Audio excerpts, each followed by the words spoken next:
Hello and welcome to Ryno's Orioles Report. There's only 5 games for the Orioles last week, but they did come out of the week with a 3-2 record. And we also saw the return of Cedric Mullins over the weekend. As you can see, I'm on MASSonSports.com, so let's get right into it. Talk about the 2-game series with the Tampa Bay Devil Rays in Tampa. If you've seen the stadium, you know it can be a very hard stadium to play in for visitors. The color of the roof is, the interior anyway, is about the same color as the baseball. So you can see fly balls and pop-ups lost a lot. But the Orioles did come away with a victory in the first game, 8-6. You can see they put a big 4 spot up in the first inning. Santander, 3 RBIs, went 2 for 5. O'Hearn had an RBI. Hicks. I said Cedric Mullins returned over the weekend, and I'll get to his performance later, but Hicks, he's still performing for the Orioles. 4 RBIs in the first game against Tampa Bay. Home runs, Hicks, O'Hearn, and Santander.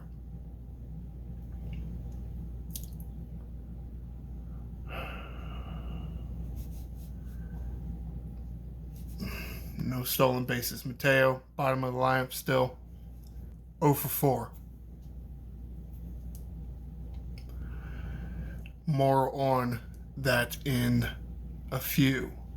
Bradish got to start. Again, this was last Tuesday, right? Yeah. Tuesday and Wednesday they played last week. Bradish went 5 innings, gave up 4 hits, 2 runs, 2 walks, struck out 8. Love the strikeout numbers there. And 2 runs over 5 innings is not bad at all. 2 walks and 4 hits, that's not anything to complain about. Though Baker started his 6th inning off, only got 1 out, gave up 2 hits, 3 runs, 1 walk, 1 strikeout. So, not a good performance by Baker. You will see pitching problems for the Orioles this week.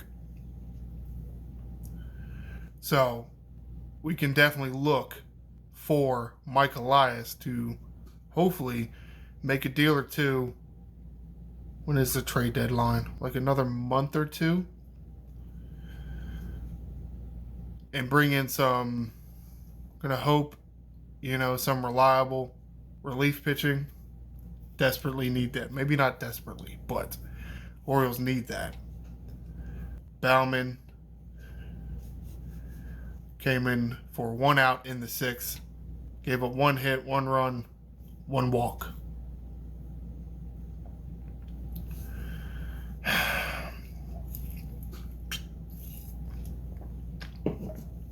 Now, the Orioles were up in this game. Bradish gave you 5 innings. Certainly understand that you want Batista in the 9th, you want Cano in the 8th. And as it looks right now, Coulomb is your 3rd best and you want him in the 7th.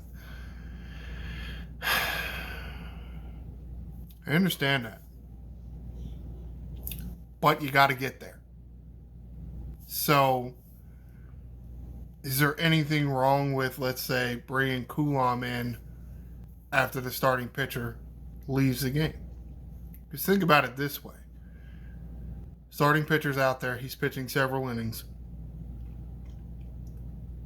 You have the momentum. You're winning. If he comes out, pitch limit, he's getting tired. However, what does that do for your momentum? What does the other team think? Oh, finally, that Bradish guy is out of here. So maybe we can get to these guys in the bullpen.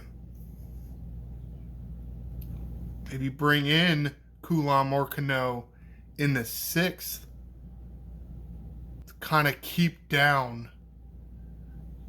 the other team's comeback. Potentially. Keep momentum. And as you can see, one out by Baker, one out by Bauman. Coulomb eventually did come in the sixth.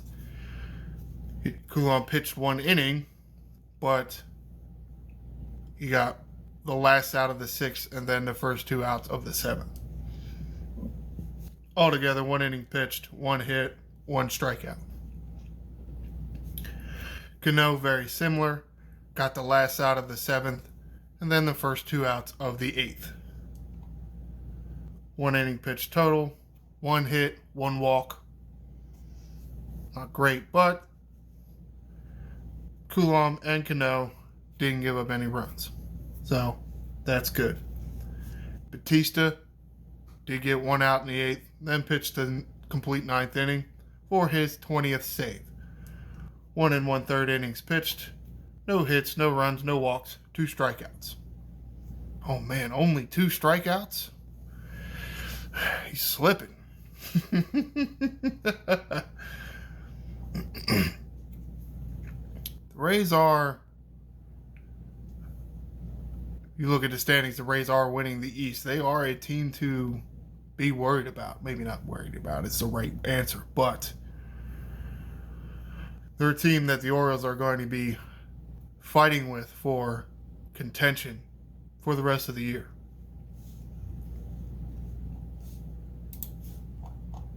This is Wednesday's game. Not a good game for the Orioles, as they lost 7-2 to the Tampa Bay Devil Rays. Heavily out-hit. Orioles only managed 4 hits in this one. 10 by the Devil Rays. Gunnar Henderson is really looking good in the leadoff spot. 2 for 4, 1 RBI, 1 run scored. So, I think part of why he's fitting really good into the leadoff spot is he is pretty selective at the plate. He's not up there just swinging like crazy. He knows how to work out a walk. I think that really helps. Rutschman, Santander, Offers, Hayes, Hicks, Frazier, Mateo, Offers. Did get home runs by Arias and Henderson. They have a few fielding errors here. Tyler Wells got the start. 5 innings pitched. 4 hits. 4 runs. 2 earned runs. 3 walks, 6 strikeouts. I've always thought that's weird. If it's the pitcher that has a fielding error, how does it not an earned run? Usually if your fielder makes an error, it's not an earned run charged to the pitcher because it's not the pitcher's fault technically. But if the pitcher makes the fielding error, why should it not be charged to him, right? However, 6 strikeouts is great. The 4 hits isn't terrible. It's really what they do with those hits. And the 3 walks is a little too high. But as you can see over here, a Ryno and Paredes home run. So, that's the problem with the hits. Their home runs, yeah. Logan Gillespie finally gets into a game. Seems like he just doesn't get into games that much when he's up here. Only 1/3 of an inning. Very disappointing. 1 hit, 1 walk. Yeah, that's probably why he only pitched 1/3 of an inning. Aiken came in after, pitched 1 2/3. 3 hits, 2 runs, 2 strikeouts. Cole Irving pitched the last inning. And again, because they were on the road, the Orioles pitching staff only pitched 8 innings, which, yes, it's a loss, you don't like it, but it does save your pitching staff. Cole Irvin, 1 inning pitch, 2 hits, 1 run, 1 walk, 2 strikeouts. Now, don't read too much into this. Cole Irvin is not going into the bullpen. But because they only played 5 games last week with 2 off days, the off day on Monday and then the off day on Thursday, however. Redundant, but however. They didn't need the 5 starters. So, a little bit of like a side session, if you will, for Irvin here. Go to the first game against the Seattle Mariners at Camden Yards. Guess the Orioles don't like that home cooking, I guess, huh? 13-1.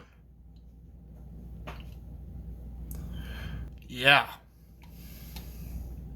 Not great. Not great at all. Henderson, Lester did have a pinch hit. Rutschman, a lot of offers. Mr. Gilbert here pitched a very nice game. I do think, if I remember correctly, Gilbert was in consideration for Mike Elias's first draft pick, or at least one of them. I'm pretty sure they went with Rutschman instead of Gilbert. Bit him in the ass this time. Santander did have a home run, so that's very nice. Santander's getting hot at the right time. Hopefully the rest of these guys can follow suit.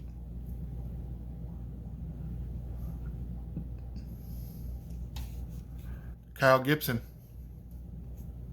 the ace of the Orioles pitching staff, did not have a good game. 3 innings pitched, 7 hits, 5 runs, 3 walks, 4 strikeouts.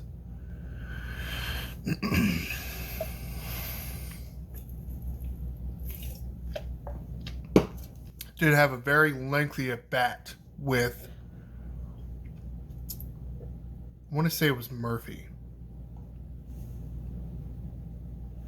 Potentially, though I can't remember. Did take a few hitters. How am I trying to say this?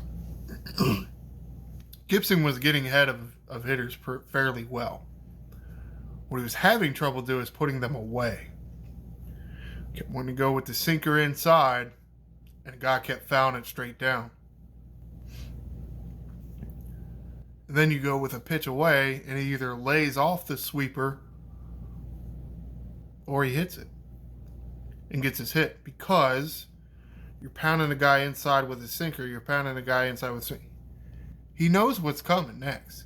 He knows you're going to want to go away with the sweeper. He's looking away, he's reacting in. That's why he's fouling off the in pitches. I guess the problem is that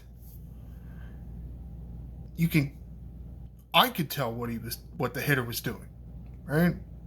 I could tell he was reacting in and he was looking away because you were pitching in so much. Maybe not the greatest called game. Though, how dare me speak ill of Adley Rutschman. Logan Gillespie got 2 innings. Another 2 innings good. Nice to see him get some work. 1 hit, 1 run, 2 strikeouts. I don't really like seeing him giving up the 1 run. But 1 run over 2 innings isn't terrible. That would be what? 4.5 runs a game? If he pitches a full 9? I can live with that. Especially if you're averaging 1 strikeout an inning. That was very nice performance by him. And as well by Cianel Perez. Pitched 2 innings. Worked very quickly. Got a lot of early outs early in the count outs. 1 hit, no runs, no walks, 3 strikeouts. Very nice to see him have a good outing.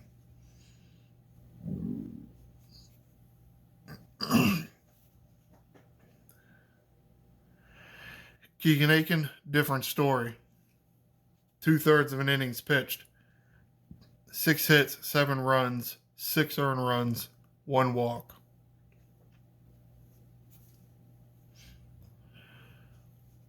Very bad outing. It's going to happen. You don't like it, but... And then Baker finishes off the 8th inning. 1 hit, no runs, no walks, no strikeouts. You certainly understand, and you can notice the names here in the loss. And you notice the names here in this loss. Well, you notice the names in the wins, too. It's like there's a winning squad and a losing squad out there in the bullpen. Batista, Cano, Coulomb, Bauman. You guys are on the winning squad, the winning bullpen squad. Everybody else is kind of like the loser. Baker, I think, is a little bit of a swing guy. I certainly understand that, but at the same time, you can't always do that with your bullpen. Just, it's not always going to work. You're going to have to pitch some of these guys in a loss. Part of it is to get them work. Yeah, not that you really need to, but you don't want them going long stretches without pitching. Being as you had a 2-game series with Tampa Bay, you had 2 off days last week, so... And then, there's things like this. Jay Lester. Who is that? What bullpen pitcher is that? Well, that is Josh Lester. He is not a pitcher. Now, he did throw better than McKenna. McKenna looked like beer league softball out there. Lester was throwing a little better. He even got a strikeout. So, it definitely was a little bit more of a respectable performance out there. But you still don't really like to see that. You have 8 guys out there in the bullpen. You're rotating 1 or 2 of them out every so often between the minor leagues. How do you not have enough arms out there to cover all the innings? It's just me. All right, moving on to Saturday's game. 4-6 Orioles. But as you can see, 2 runs in the 10th. The Mariners did tie it up in the 9th. Disappointing. Cedric Mullins. Yay, welcome back. He was 0 for 4, but he did walk and score a run.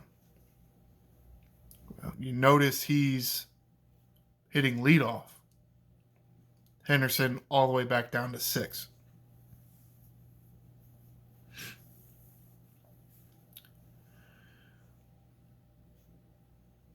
I certainly understand that because you want Mullins to be your leadoff man.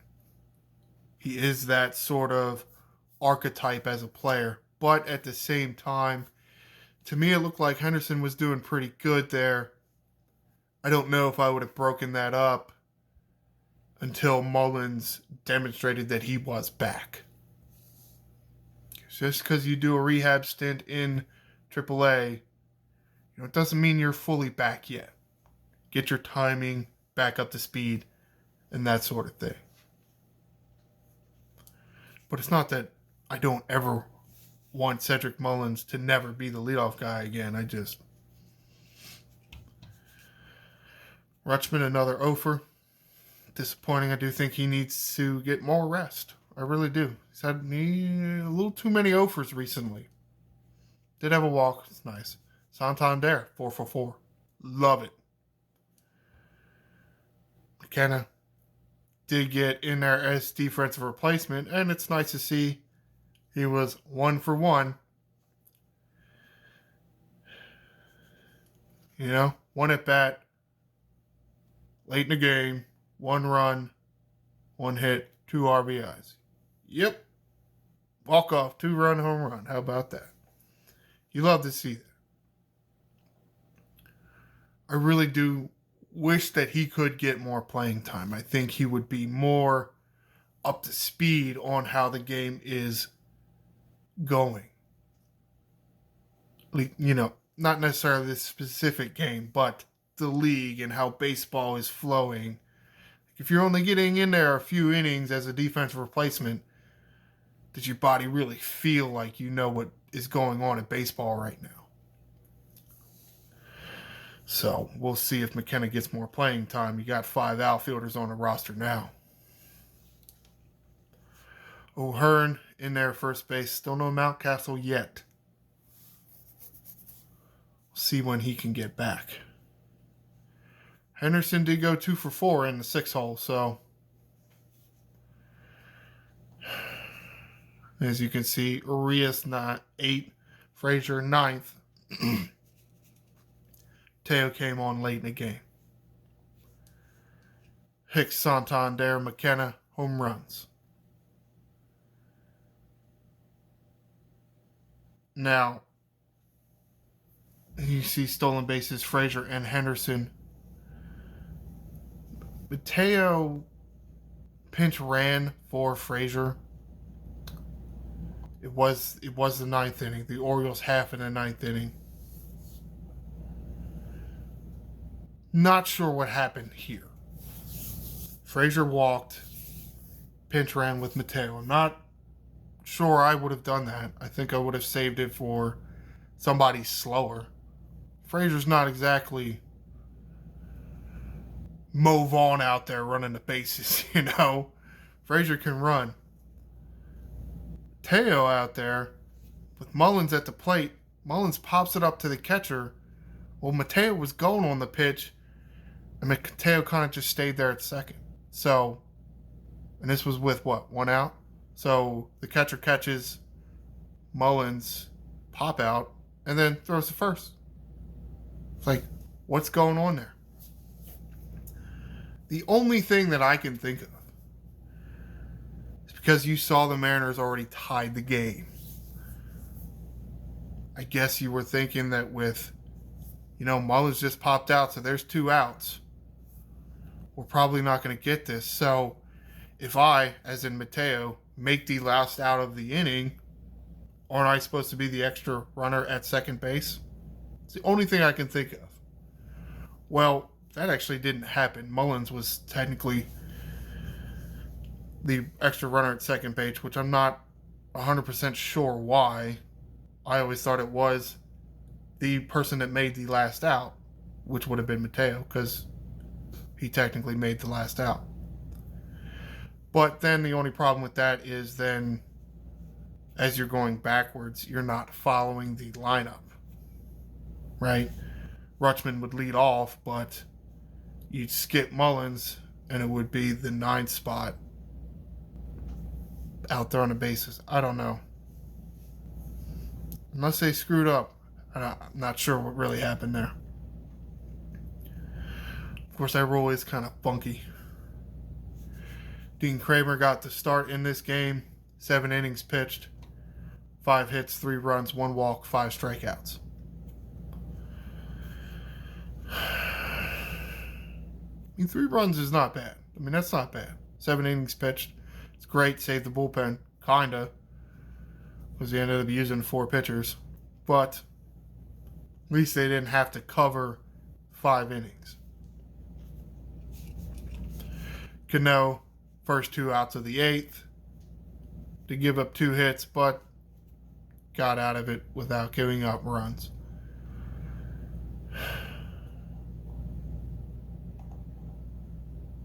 Right. Coulomb finishes off the 8th. No hits, no runs, no walks, no strikeouts. Batista in for the save in the 9th. gave up a home run to, I don't remember, Ford. Mr. Ford hit 2 home runs Saturday. Sorry. Got Batista in the 9th.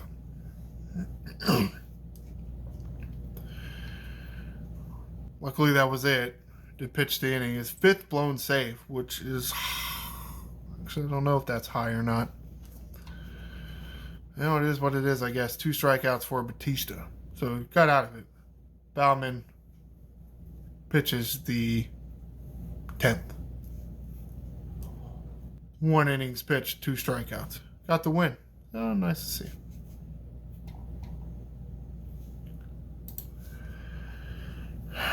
Coming to Sunday's game.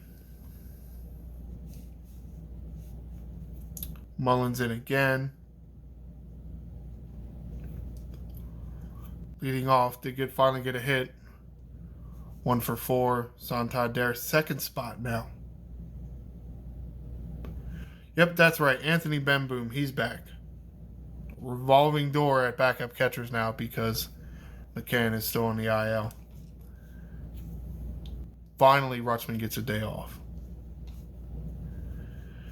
Henderson moved up to the 3 spot.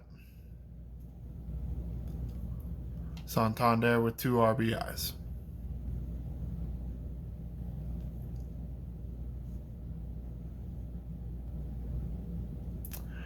I don't remember. It must have been an error or something. Or double play, I think. Honestly, don't remember now. Benboom had kind of a weird pitching wedge shot down the right field line. Mateo was able to score on that, which is it's a ridiculous looking play. I honestly thought somebody was going to get to it, but however, nice to see Benboom able to get a hit. And I think he called a fairly good game. It's nice to see that when Rutschman gets a break, we can get something out of the backup catcher. And still have a good pitching performance. Bradish, 7 innings pitched, 2 hits, 2 runs, 2 walks, 7 strikeouts. Very nice to see. Coulomb in the 8th. No hits, no runs, no walks, 1 strikeout. And then Batista comes right back after getting the blown save, which they did talk about this on the post-game show. It's a lot different than football, right? Because you have 1 game a week. You have a long time to sit and think about that. With baseball, you're almost guaranteed another opportunity the next day. And it's nice to see Batista can come in, get his 21st save, only giving up 1 hit, but striking out 3. Definitely saw more of his slider there in the 9th, which supposedly that was on a scouting report that Mariners hitters don't really like sliders. All right, well, let's talk about another potential change in the middle infield.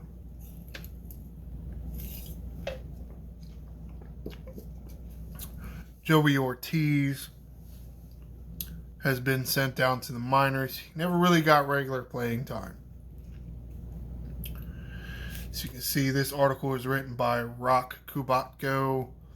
It was written today, an hour or so ago. He will be playing second base and batting 7th. At least that is the plan as of the time this article was written. Mateo is in there at shortstop. Urias at 3rd. I think part of the idea is Frazier bats left. So when you have a lefty on the mound, you don't necessarily want a left-handed hitting second baseman in a lineup.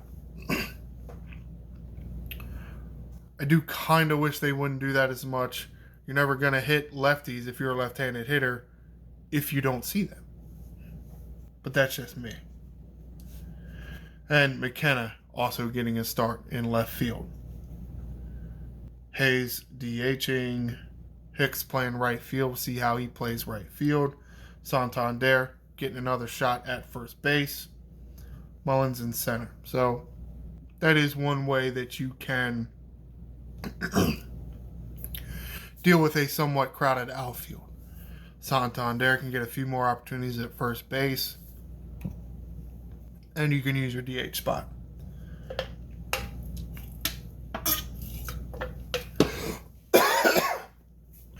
Excuse me.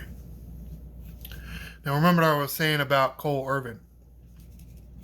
Scheduled to get to start tonight.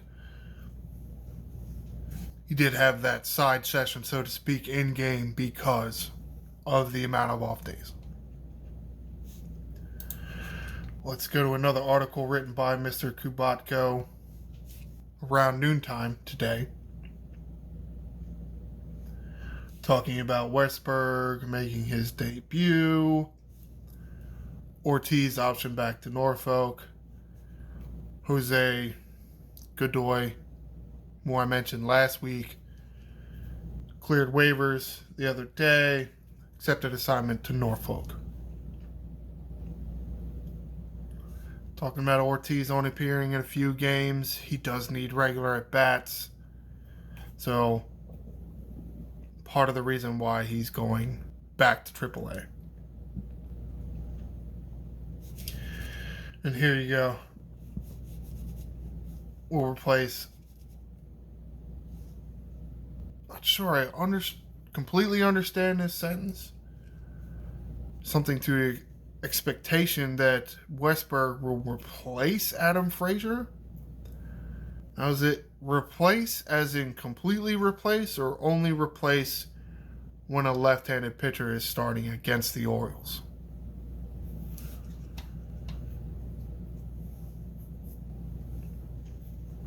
Some of that depends on Jorge Mateo.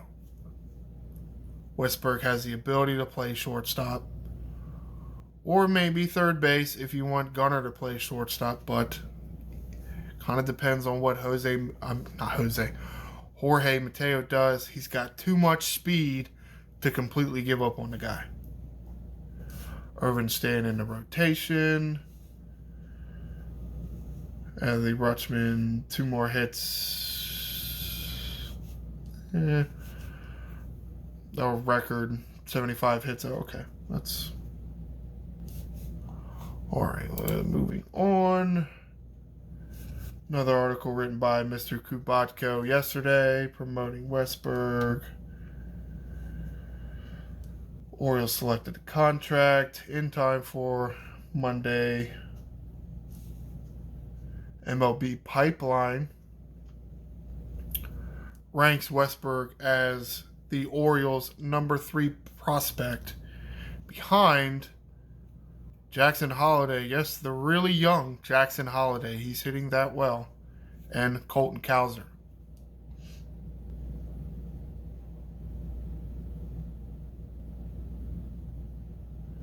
Colton Cowser apparently is 46th overall in baseball.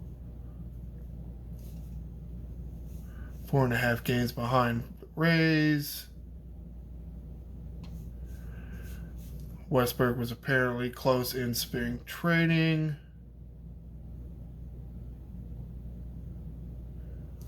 Talking about the outfield, apparently Westberg can play in the outfield too. Okay.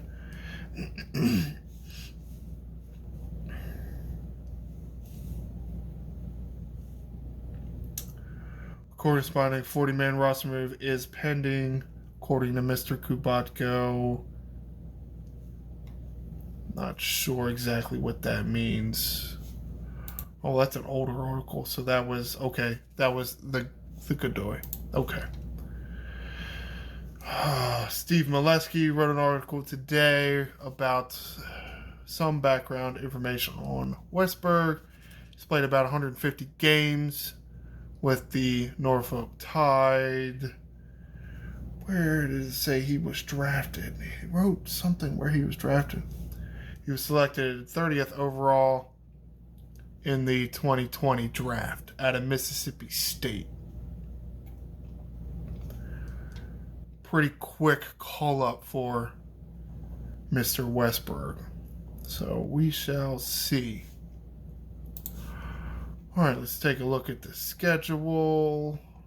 Got the Cincinnati Reds in town Monday, Tuesday, Wednesday. 7 o'clock games. 7 o'clock games with the Cincinnati Reds at Camden Yards. And then the Minnesota Twins come in over the weekend. All right, let's check the standings out.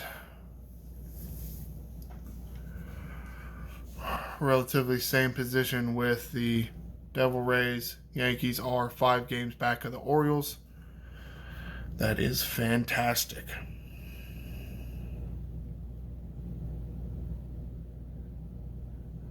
Looks like the Diamondbacks, the Rangers, and the Orioles all have 47 wins.